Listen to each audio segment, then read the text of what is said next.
Nobena gredica naj ne ostane gola po pobiranju zadnjega pridelka.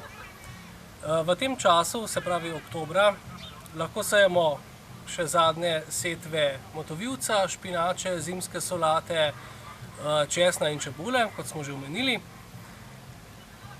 Zemlja naj ne bo gola, na zemljo posejemo nekje do 15. oktobra, do polovice oktobra ozimna žita.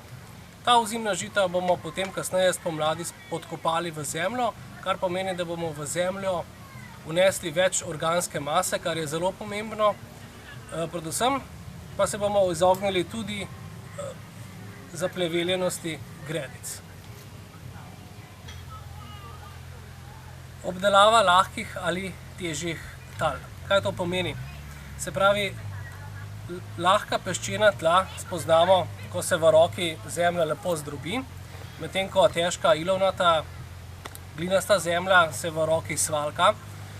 Pomembno je, da razbijamo težka glinasta tla tudi že v jeseni, ker mraz bo naredil svoje in bo grude nekako razpolovil in jih razbil.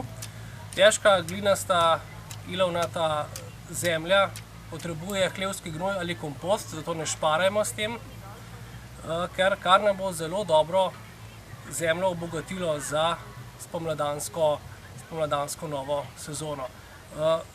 Lahka peščena tla ali težka obdelajmo v tistih terminih in v tistem času, ko bodo se dovolj presušila, da jih bomo lahko obdelovali. Se pravi, težka glinasta ilovnata tla se nam ne bodo prijemala na orodje, se pravi na motiko. Na ta način jih tudi prepoznamo in jih bomo v tem času tudi lahko obdelali.